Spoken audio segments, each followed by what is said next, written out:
Hey there, thanks for tuning into DuckBricks. I'm Chris, and this is the hotly anticipated Dragonian Storm Village. Coming out on January 1st, 2025, this set features the long-awaited return of Morrow for the first time in nearly 10 years for Ninjago. What Morrow is doing here is anyone's guess, but I can't wait to dive into this set and the minifigs and continue my reviews of the brand new LEGO Ninjago 2025 wave.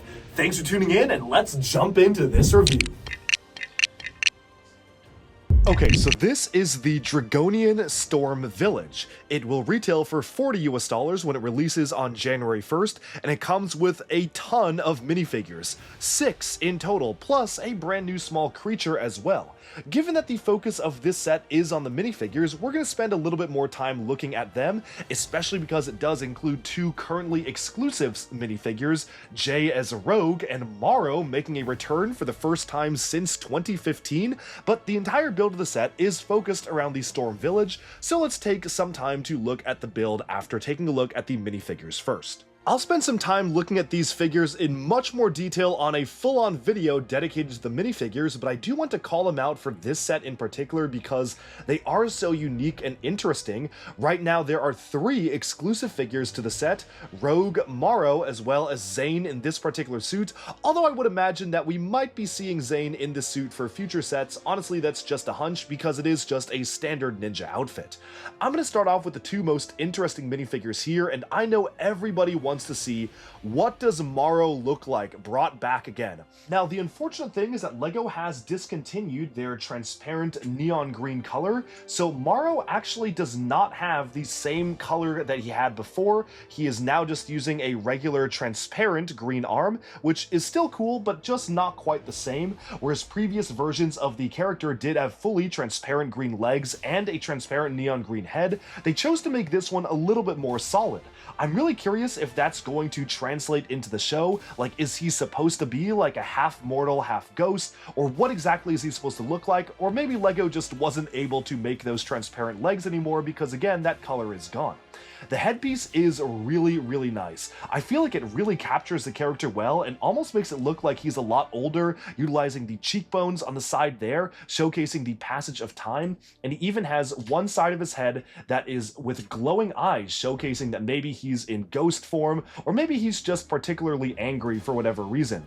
I think it's really cool that we are seeing Morrow after so many years of not seeing this as a minifigure. This is a really good chance for folks to actually get Morrow who might have missed out on him during the 2015 possession wave. So this is super cool. Love the reinvented version of his symbol being the evil dragon symbol actually integrated onto the chest, and altogether I'm a big fan of how they were able to pull this minifigure off. It's definitely one of the standout minifigs of this particular wave, and stay tuned because in the separate standalone minifigure video I'll be talking a lot more about this figure and seeing all the details up close, including doing a comparison to the original.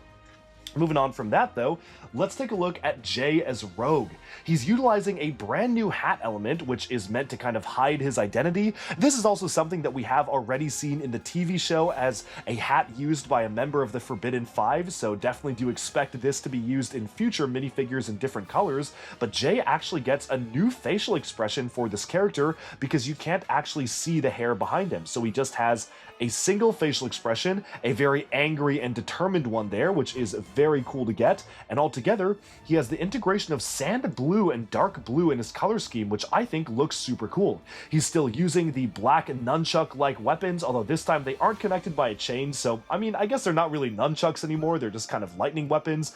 And just to be different from the ninja, he has a gold armor piece instead of the black one that he was introduced in as Evil Jay, because of course now all the ninja are using black armor pieces, so he has to show that he's doing his own thing.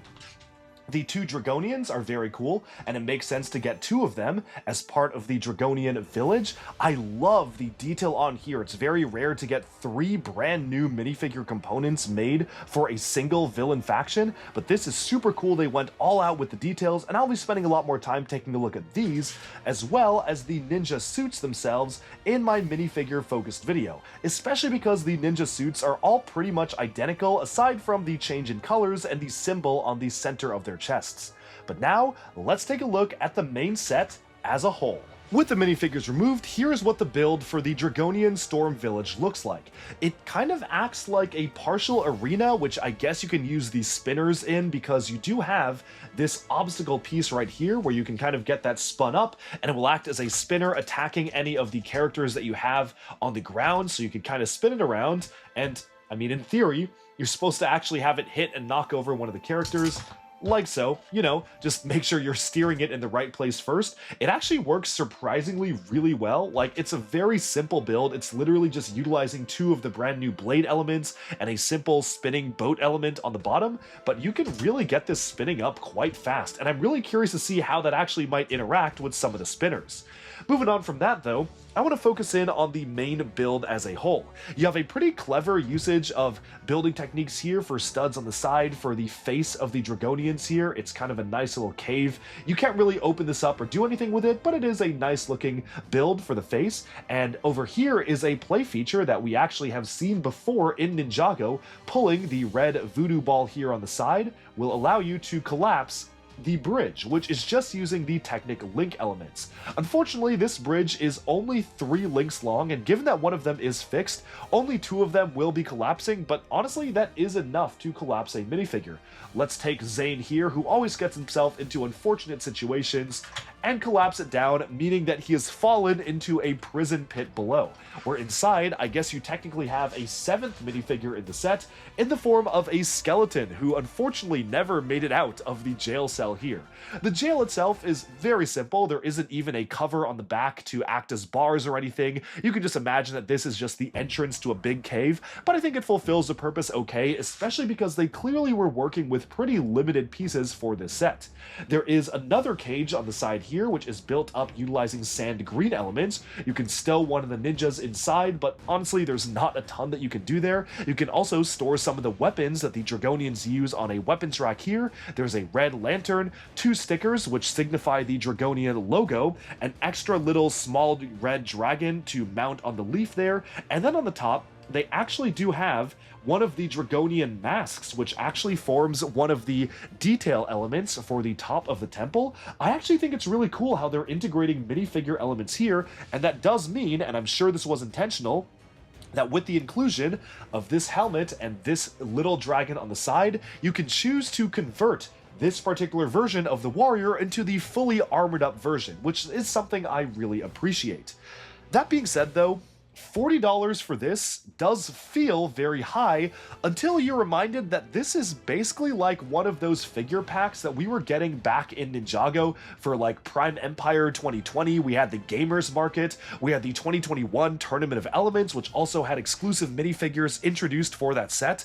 And I think that especially as a minifigure pack, because this includes 6 different minifigures, I feel like the value is not quite as bad as one might think it is. 40 is still very high for what you're paying. Do I wish it was 30? Absolutely. Would I have totally gone for 30 and just gotten rid of one of the ninja? 100%. But I can see why LEGO decided to price this the way it is. It is a cool way to get recurring characters, a new version of a main character, as well as the ninja in their main suits, especially because Zane doesn't appear in any of the other sets so far. And the Storm Village is okay. It is a very simple facade. This is not the most exciting set to me. I think the most exciting part of it is the fact that Morrow is back, and whatever lore implications that holds, I can only wait for Dragons Rising Season 3 to find out. But overall, it's a pretty solid build. It's very simple. $40 does feel relatively high for the set, but there's honestly not much else I have to say about it, so I think that about sums up this review. Would I recommend this at full price? Probably not, unless you're dying to get your hands on Morrow, but fingers crossed he might even appear on Pick-a-Brick, so you might not even have to buy this for that figure. That's all for this video. Thank you so much for watching, and be sure to like and subscribe for even more LEGO news, reviews, discussion, and analyses coming your way very soon. And let me know in the comments, what do you think of this set? Do you like it? Do you dislike it? And do you wish we got a larger villain set? Because honestly, I sure do.